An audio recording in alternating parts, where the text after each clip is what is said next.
through the eyes of 13-year-old Marshall Ball. But first, we have news about a grisly discovery in southeast Travis County. Good evening, I'm Neil Speltz. Christy Fletcher has the night off. Travis County Sheriff's deputies are investigating a mysterious death tonight. Around 7:30 this evening, deputies found the body of a woman in some brush in the 10,000 block of Platt Lane in southeast Travis County. Authorities say she's been dead for hours.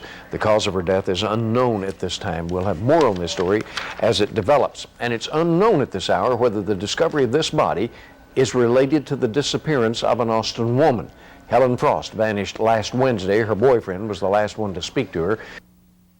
This just into the KEYE newsroom. The Travis County Medical Examiner has confirmed a body found near Bergstrom International Airport is a missing Austin woman.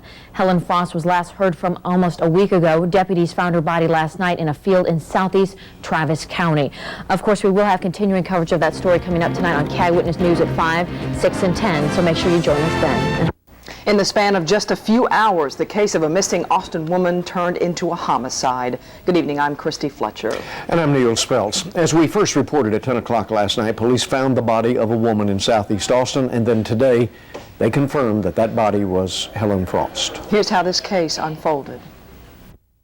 But first, we have an exclusive on a murder case right here in Austin. Good evening, I'm Neil Speltz. And I'm Christy Fletcher. Tonight, KEYE has court documents that may contain clues to an Austin woman's killer. Now, there are no named suspects in 21-year-old Helen Frost's death, but there are clues. KEYE's Pamela Cathion shows you what they are. It's been almost a month since anyone has seen or heard from a University of Texas student. Jeffrey Lee disappeared on September 26th. He was on his way to visit his family in Midland. But today, KEYE learned detectives are turning their effort to Austin. Sydney Long has the story.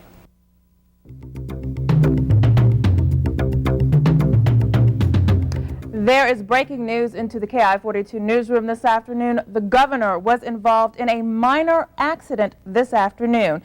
Now, it happened at Lamar and Cesar Chavez. Bush's office tells us right now that the governor was jogging around Town Lake. He suffered bumps and scrapes when he was involved in this accident.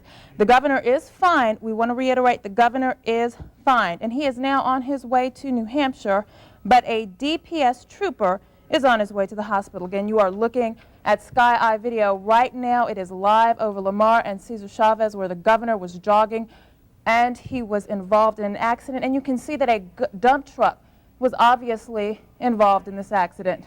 Right now, we will again want to reiterate that the governor is fine. A DPS trooper is on the way to the hospital, but the governor's fine. We will have more on this information for you. I'm Kimberly Ball. Stay tuned for KEYE Witness News at 5 and 6.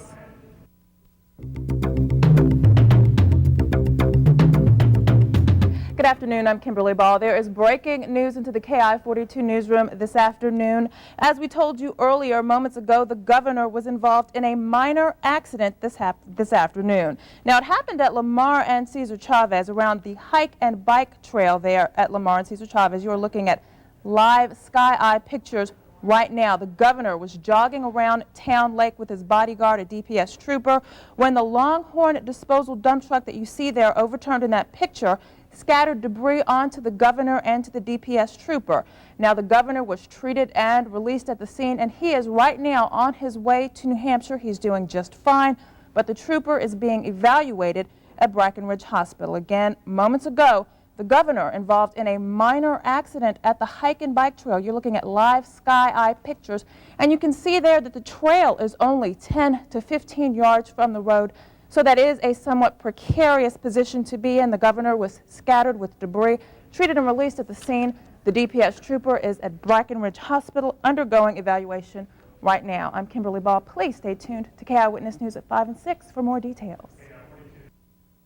Good afternoon, I'm Christy Fletcher. We have breaking news to tell you about. There was a school bus accident in southeast Austin that sent 5 students to the hospital with minor injuries this afternoon. Captain Mike joins us from the sky with more now. Captain Mike?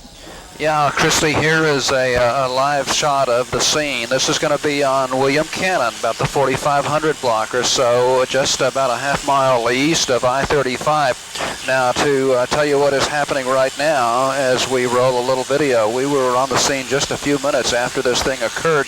This is the kind of story that scares every parent and grandparent. The key thing, I think, to this story right now is to acknowledge that while 5 kids were transported to Brackenridge Hospital, the report is that the injuries are minor, and we thank goodness for that.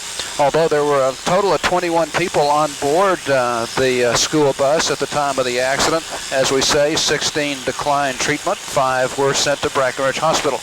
They have just a moment ago brought in a school bus that I believe was to pick up the kids that were somewhat left stranded here, and that school bus has now departed, so I guess they are perhaps back on their way.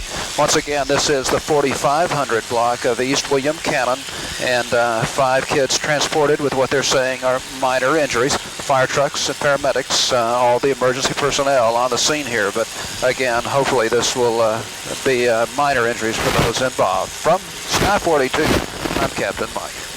Okay, thanks, Captain Mike. And we did get that clarified that it is Johnston High School. Those were Johnston High School children that were transported from that bus to the hospital. Now see what's going on during KEYE Eyewitness News at 5. We have some breaking news for you now. We understand an Austin police officer is involved in a serious accident at the intersection of MLK and Airport Boulevard. We're told the officer is pinned in his vehicle.